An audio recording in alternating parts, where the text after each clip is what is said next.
Brought to you in association with Grendel Press. This is Werewolf the Podcast, a serial killer drama.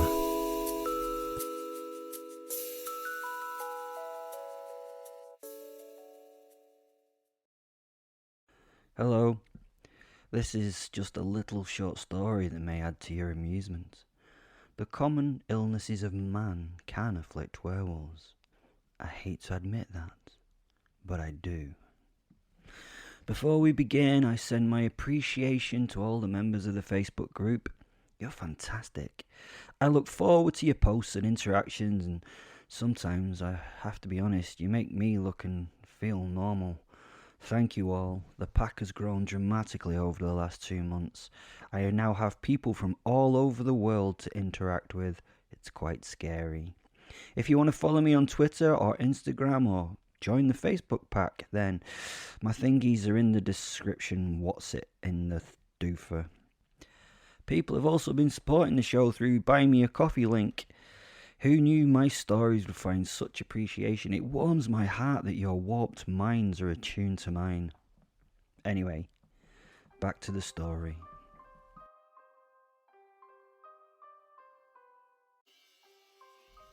Aren't flowers nice? Fuck off. Don't you judge me by liking flowers, you knobheads. Flowers are lovely, and I like fresh ones around my home. They're weird things if you think about it though, aren't they? They're plants' genitals. Yeah, you probably realise they are, but have you ever thought about it properly? They are plants' sexy bits that your partner, mum and granny look at and love when you hand them a bunch. Yeah, you give them a bunch of hacked off sex organs. What can be slightly more disturbing is when they stuff their noses deep into them, take a big sniff and then tell you how beautiful they smell. Seems a bit odd to me.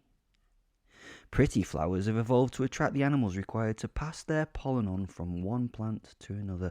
They are designed to get something else to come, dip themselves in plant cum, and then immerse themselves in another flower of the same species. It's a little bit crazy if you think about it like that. The bees and the beautiful butterflies are little cum carriers for the plant overlords. I suppose they get a little nutritious reward in the form of some nectar though. Delicious. Does that mean a pollinating insect is going down on a flower? I mean, no, let us not go any deeper down that rancid rabbit hole. Most of the flowers we see are not seen as the creatures that actually pollinate to see them either. God, that was a difficult sentence. Humans do not get to see them in the light spectrum that insects, for instance, do. How beautiful must they be to those creatures seeing them as they are meant to be seen? The white pigments of the flowers become an ultraviolet shine of bright purpliness. So we've established that for some sick reason we love these flowers. Fucking parts. So let us think of some of the ways we appreciate these plant genitals. One method is to cut them off the plants and arrange them nicely around our homes. That's right, we get plant genitals and we have them in pots around our homes to look at and sniff and like. You try and do that with animal genitals and people see you as being strange. I know, I've tried. People get upset. That is one business that failed before it began. Having said that, I do have a display piece of a bull's dick on my wall. Yeah, it's been dried and treated and given a walnut handle and a brass ferrule. Yeah, it's a walking stick. I want to say I knew that the metal tip of the stick that strikes the floor was called a ferrule, but to be honest, I had to look that up. I do know what the ends of shoelaces are called though. You know, the plastic taped ends or the metal bits on the posher shoes. They're called aglets. Yes, see, this is an educational podcast in many ways, huh? If you already knew that, then you get a big thumbs up from the wolf. The shaft of the cane is made up of the bull's actual shaft. Yeah, the shaft of its cock. Oh, you already had that. Sorry, I didn't need to repeat that it is its cock. Sorry, jeez. It is quite flexible and would have made an excellent riding crop. But have you seen the size of a bull's dick? It's massive at just over 3 feet long. I don't know how cows do it. All those guys on that farm in Alabama. I saw that video. All for educational purposes, obviously. Not one to Google for the faint of heart, that one. I will never be the same. Let's put it that way. Sorry, I was distracted there. Not by the porn. That was disturbing more than distracting. I am proud of my big bull's cock cane, though. Back to the story. I'm not talking about the flowers of most trees and grasses here. They tend to spunk their loads into the wind and hope it is taken to the opposite number by just sheer luck. These are the wind pollinators. They work on the idea that if you pump loads of pollen into the sky, they will likely land on a plant of the same species somewhere. Now let's think about that when you walk through that woodland or that grassland. You are actually trundling through horny plants, dumping their respective loads into the air you breathe. It goes in your eyes, and some people's eyes get like itchy and their nose is running in response as their body fights off the allergens. Yes, there is plant cum in the air. No wonder your body reacts badly. It should. Ew. People describe it as beautiful woodland and meadowland when there is death, misery and sex going on all around you. How lovely, huh? Take the little birdies chirping away in the grass and the bushes. How beautiful they sound as they sing their delightful little songs. Let us translate those songs. Listen to this one. Let's translate. Let's see what he's saying. Yeah, let me get this right. Fuck off. Fuck off. This is my bit of tree. Fuck off, or I will kick your fucking head in. That's what he's saying. Oh, and how about this one here? Yeah, well, she's shouting, I'm horny, horny, horny, horny. If you are open and a decent fecund male, I will be shagged by you. Delightful nature, isn't it? I like the flowers that use animal pollinators mostly, the garish and the colourful, those that attract a creature to come along and do the sex thing for it. They are living arts and inspire me as much as anything in the world. I love them individually, in beautiful arrangements, in the grand gardens or where you find them in swathes in the wild. Amazing how they work at any level. Also, they work in their huge diversity of sizes, shapes and colours. Another delight for me is to see them in my doggy senses.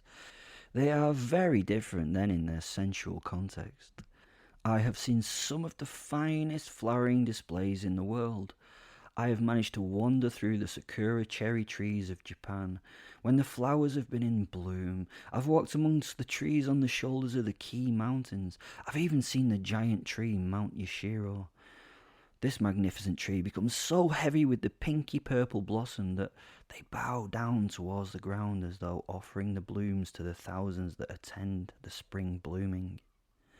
I've wandered Monet's gardens in France. The Gaverny estate is a beautiful place. People get lost in the water gardens that inspired Monet's Water Lily series, but it's so much more and is one of the finest gardens I've ever had the pleasure to wander through. Sorry. Anyway, back to the point of this wandering story. After all that, I was in a florist's. For those of a macho persona that try to pretend that flowers are just things of the feminine, that is a shop that specialises in plant genitalia of all types to make the stereotypical woman of the stereotypical world weak at the knees, apparently. Or often where you would only stray on a Valentine's Day or on a hopeful night with your partner, maybe possibly on a birthday or on a day where you've made a minor fuck up and you're apologising for the minor fuck up with a small bribe that says you are thinking of them, but in reality shows that you are willing to pay for forgiveness. So, I am in a hallowed place. I am in one of the retail establishments of the world's finest florists. I know you're excited and you can think of at least 10 florists that come to mind when I say that. What do you mean, no? Shame on you. I'll narrow it down for you then. I'm in Connecticut. Yeah? Yeah, you've got it, haven't you? You know which one it is. What do you mean, no? Jesus, are you uncultured or what? You see, here I am helping you to become a better human or a more educated werewolf in some cases. I know you werewolves are listening. This is Winston fucking Flowers. No, it's not called Winston fucking Flowers. That was me displaying my somewhat appalled anger at your lack of knowledge. It's Winston Flowers. Yes, you can now see why I'm so excited. They have some of the finest bouquets and displays you will see in any retail establishment in the world, and you should see what you get if you make a personal order. I was on hallowed ground, a small place of worship for an anthophile such as myself. Again, additional vocabulary for those that require it. An anthophile is a flower lover. I walked through the doors with the proverbial look of the child in the candy shop. It was just as promised. The variety and the quality were all there. Copious shelves of the finest blooms interwoven with living varieties of the finest plants. It was heaven. A beautiful florist was working at the desk. She was designing a tasteful centerpiece with what I could tell was the eye of a master artist. The flowers were beautiful, and she was so beautiful too, with long dark hair and honey-coloured skin. Fen was already complaining about the place. He does not get my like of flowers. I realise that I have to make these stories stand alone, so I always have to explain who the fuck Fen is. So here goes. Fen is a giant wolf soul from over 1,000 years ago. He's invisible to everyone but me. He is one of 74 original wolf souls that shared themselves so that both the wolf pack and a human tribe could survive a ferocious winter. He communicates with me telepathically and is my best pal and personal guide through the complications that being a werewolf brings. When I am a werewolf or a giant wolf, during the transformation he combines with me. There's none of that sort of painful, racked transformation shit that you see in the movies. It just happens really quickly. We combine and form either of the forms. It's great then because he's literally in my head and helps me think and react to all the shit that tends to happen when we change, which we can do whenever we decide to, by the way. That moon shit is bollocks. You can learn more about him in other episodes. Please go and listen to some. He was bored already and moaning about the place, telling me how shit flowers are and that I had something inherently wrong with me for liking the stinky bastards and all that. He can be a moany cunt at times. Well, I'm sorry, mate, you can. Sorry, we're talking here. We can't all like the same shit all the time, can we? You like fucking Laurel and Hardy films, but I don't say anything about that, do I? No, sorry, they're not funny in the fucking slightest. I'm sorry, yeah, mate, I'm sorry. Sorry, listeners, he's in a bit of a huff with me now. No, you fuck. Okay, I'm going to carry on with... Yeah, sorry. Anyway, back to the shop of my dreams. The interior designers had done an amazing job of balancing out a minimalist aesthetic with copious amounts of greenery. Honestly, I couldn't really work out how they did it, but it was both spacious and full at the same time. I sneezed. There's a weird flash and sensation, a momentary loss of time for some reason. I was now in this beautiful place looking at the pleasant assistant behind the counter. She was staring. Her face had gone from welcome and attentiveness to fear and revulsion. I was really confused. I tried to apologise for the sneeze. I was not ready for it, but I did cover my snout. Oh, shit. I looked around the room. The only other person was a bald campman holding an angrily barking chihuahua with a look of horror on his face and its face. I was confused, and then I looked down. Ah, shit. I'm a fucking werewolf. How the fuck did that happen? I looked down again. Now I was back to being a man. Obviously now a naked man, my clothes had ripped off, but this time with a very snotty hand. The lady at the counter had now run out of screams and was trying to work out what the fuck to do next. She looked at the phone and considered whether she should run for it or phone for help. A dilemma most of us would not have. She was beautiful and brave. Did I mention she's beautiful? Sorry. I looked for somewhere to wipe the larger volume of werewolf snot from my hand. The lovely muslin material roll had to be sacrificed. It hurt me a little to do so, but I thought I would have to clean my hand before I could try and explain what had just happened. I didn't want to kill this artist. Maybe she would just accept that... Nah, it's a shame. This gave me a brief enough interlude to look back at the man holding the yappy little rat. The noisy little fucking yappy rat. I needed it to shut the fuck up. Fen stood beside me, looking as confused as I was. He was busy looking himself up and down, and he turned to me with a smile. I had to ask him, "What the..." Fen flew across the space and slammed into me. I felt the physical impact, and as the werewolf once more, I swiped the dog from the man's hands. It squealed its outrage as it flew across the room. The man screamed and brought his hands to his mouth in response. The little doggie's body flew through the air and bounced and ruined a fine display positioned at the window. It was I keep using this word, but it's just so true for this room. A beautifully crafted scene made from a range of white seasonal flowers, lilacs and freesias and sweet peas. Now it was a bloody mess. Usually at this point I would say that the blood made this display better, but not in this context though. I typically find the addition of my favourite red pigment improves things, but nope. The display was ruined. Fucking ruined. Stupid little dog. I don't want to offend you, but stupid little dog. The man was still squealing as I turned back to him, and he pushed his fingers into his mouth, trying to muffle the sounds he was making. Fuck's sake.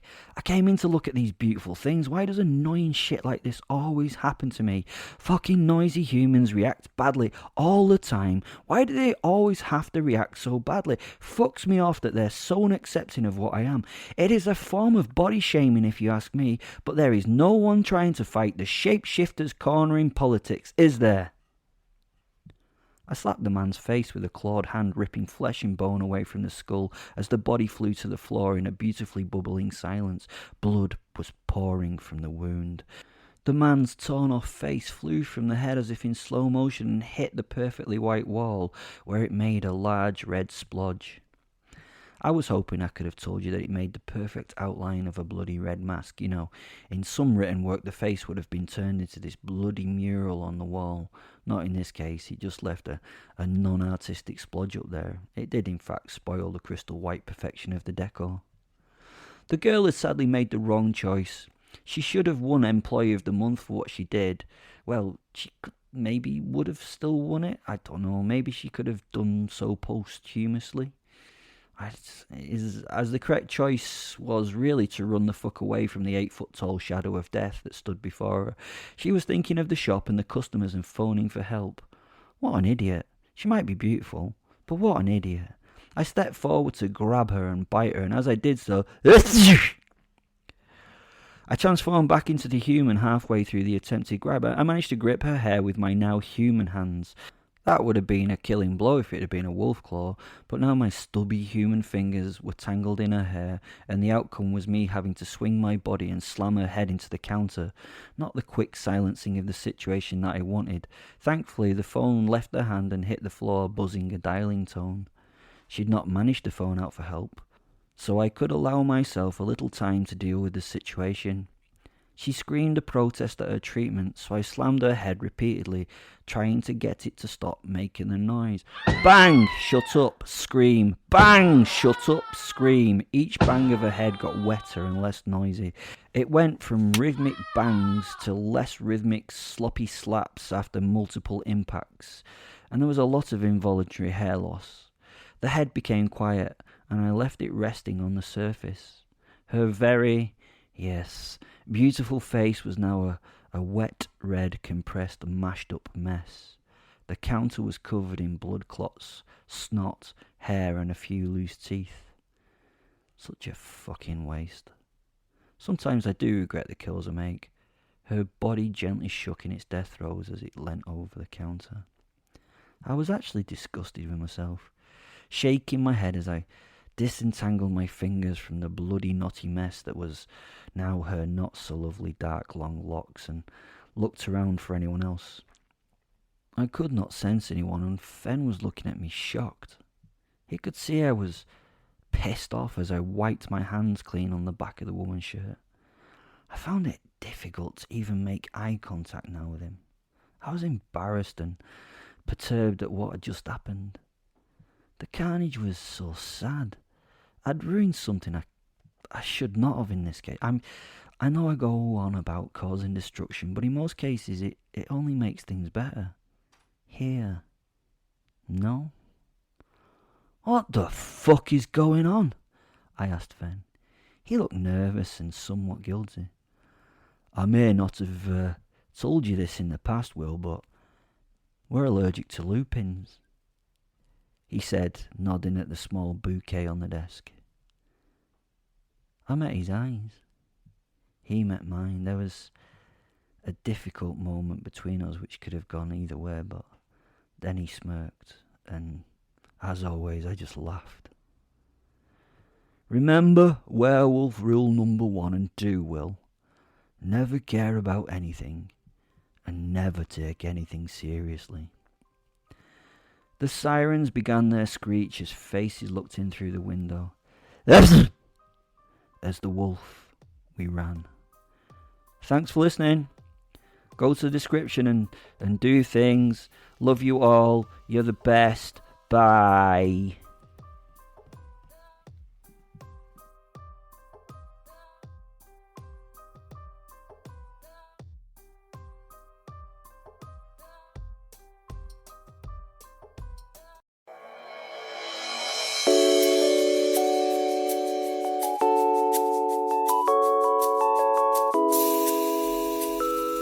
Brought to you in association with Grendel Press. This is Werewolf the Podcast, a serial killer drama.